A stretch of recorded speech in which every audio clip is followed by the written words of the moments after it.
কষ্ট এমন একটি জিনিস, যে কষ্ট করে সেই বুঝে যে এই পৃথিবীতে টাকা কামাইতে কতটুক পরিশ্রম করতে হয়।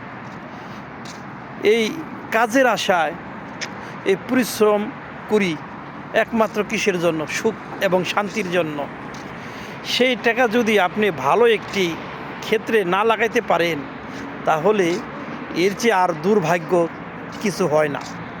কিন্তু তার জন্য আপনাকে সঠিকভাবে চলাফেরা করতে হবে এবং টাকাটা সঠিক উপায়ে উপার্জন করতে হবে। আর যদি আপনি আরও মানুষের হক মেরে খাই আপনি টাকা উপার্জন করেন, তাহলে দেখবেন ওই টাকা কইলে বেশি দিন আপনি টিকবে না। হয়তো আপনি একজনকে ঠকিয়ে আপনি নিজে বড় লোক হলেন, কিন্তু ওই বড় লোক হলে বেশি দিন টিকবে না।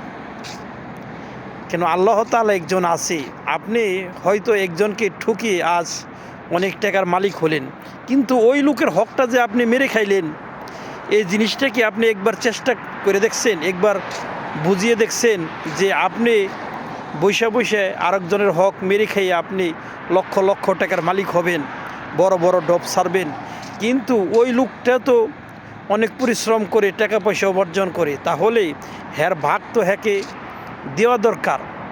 যারা সঠিকভাবে ব্যবসা বাণিজ্য করে মানুষের হক মেরে খাওয়ার জন্য চেষ্টা করে না, তারা করলে দেখবেন একভাবে না একভাবে আল্লাহ তাআলা তাদেরকে রহমত নাজিল করে। আর যারা মানুষের টাকা মেরে খেয়ে মানুষকে বিপদে ফেলে কিছুদিনের জন্য হয়তো আপনি অনেক ধুমধাম করে সব কিছু করবেন, কিন্তু ওই টাকা করলে বেশি দিন টিকে না। ওই টাকা কোনো সময় বেশি দিন টিকে না। কেন? ওই টাকার উপরে মানুষের বরদোয়া থাকে। ওই মানুষের বরদোয়া এমন একটি জিনিস, যার বরদোয়া লাগে সেই বুঝে যে মানুষের হক মেরে খাওয়াটা কতটুক কঠিন একটি কাজ। হয়তো আপনি একজনের হক মেরে খেয়ে, একজনের টাকা মেরে খেয়ে আপনি এখান থেকে চলে গেলেন বা আপনি সচ্ছলভাবে চললেন, কিন্তু ওই লোকে তো সারা জীবন আপনাকে হাক দিবে। সে হাকটা করলে একমাত্র ওই লোক ছাড়া কেউ মাফ করার মতো কারো তৌফিক নাই। একমাত্র ওই লোকেরই মাফ করার তৌফিক আছে। কিন্তু যেই লোকের আপনি হক মেরে খেয়েছেন, তার জন্য বলি, যা করবেন বুঝে শুনে করবেন। মানুষের হক মেরে খাওয়া, মাংস ভাত খাওয়ার চেয়ে মানুষের হক সঠিকভাবে আদায় করে সঠিকভাবে টাকা পয়সা ইনকাম করে ডাইল ভাত খাওয়াটা করলে অনেক মহৎ উত্তম একটি কাজ।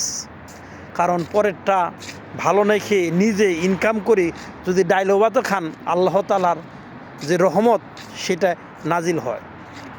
কিন্তু কথাগুলো গেলে সত্যি, কিন্তু অনেক মানুষের এই সমস্ত কথাবার্তা সহ্য হয় না, পছন্দ হয় না।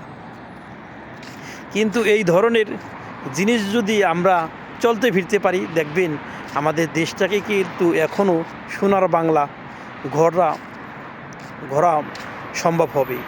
কেন? আমরা যে উত্তম কাজগুলোর দিকে অগ্রসর হই, কিন্তু তা না হয়ে আমরা উল্টাটা হই।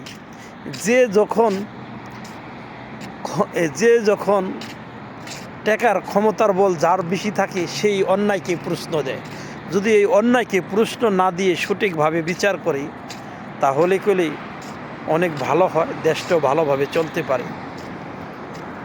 তো সকলের জন্য শুভকামনা রইল। দেখেন, সৎপথে চলে ইনকাম করি। আল্লাহ তাআলা যেন এরকম সকলকে সৎপথে চলে ইনকাম করার জন্য তৌফিক দান করেন। আমিন।